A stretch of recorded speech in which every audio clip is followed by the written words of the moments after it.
महाराज जी ने याज्ञवल्क्य जी से राम कवन प्रभु पूछो तो राम कौन है। अब सीधा सीधा राम को नहीं बता रहे कि राम कौन है, पहले भगवान शंकर की कथा सुना रहे। मानो एक बड़ी बढ़िया बात, कोई बच्चा जिद करने लगे तो उस बच्चे को जिसका अभी एडमिशन पहली दूसरी क्लास में कोई हो और वो कहे कि नहीं मुझे तो बीए का एमए का पढ़ना है, तो वो पुस्तक उसको समझ आएगी? नहीं आएगी ना। संसारी लोग सीधा सीधा राम को नहीं समझ सकते, तब माध्यम बनाया शंकर जी को। पहले शिव को समझो, शिव को समझ लोगे तो राम समझना आसान हो जाएगा। एक बार त्रेता जुग माई शंभु गए कुंभज ऋषि पाए। एक बार त्रेता का समय भगवान शंकर सती जी के साथ राम कथा श्रवण के लिए गए। अब देखो यहाँ एक बड़ी बढ़िया बात, कथा तो सब जानते हैं और आप लोगों में हो सकता है हमसे ज्यादा जानने वाले बैठे हो, कई बार ऐसा भी हो जाता है। लेकिन कथा जानना अलग बात है और कथा सुनना अलग बात है।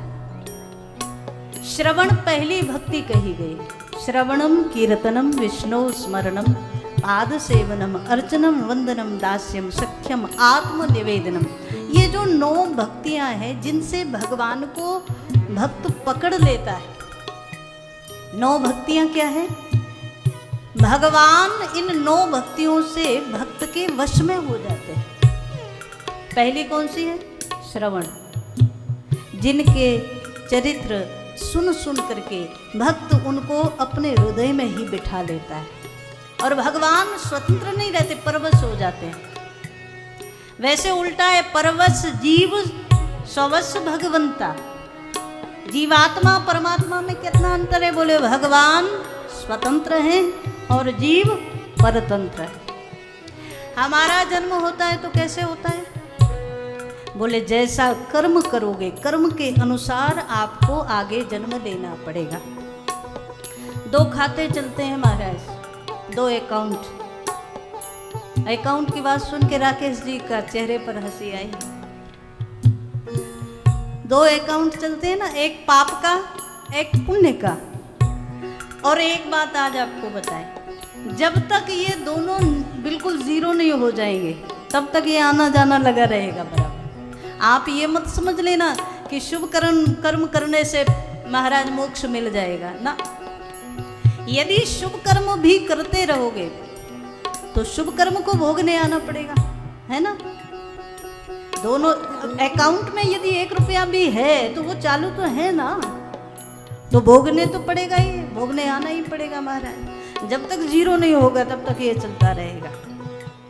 इसीलिए कहा गया है कि पहले शुभ कर्म करने की आदत डालो, अच्छे अच्छे कर्म करने की आदत डालो।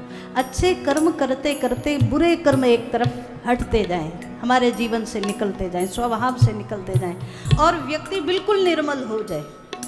ऐसी स्थिति में जब वो बुरे कर्म चिंतन में भी जिसके नहीं रहे, फिर धीरे धीरे शुभ कर्म भी जो कर रहे हो, कर्म तो करेगा जी, बिना कर्म के नहीं रह सकता, तो फिर क्या करें? बोले शुभ कर्म करो और उसे भगवान के चरणों में अर्पण कर दो।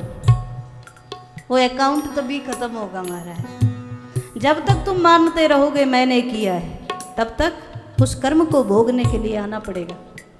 तो शुभ कर्म करते करते उसे श्री कृष्णार्पणमस्तु, श्री रामार्पणमस्तु, भगवान के चरणों में समर्पित कर दो।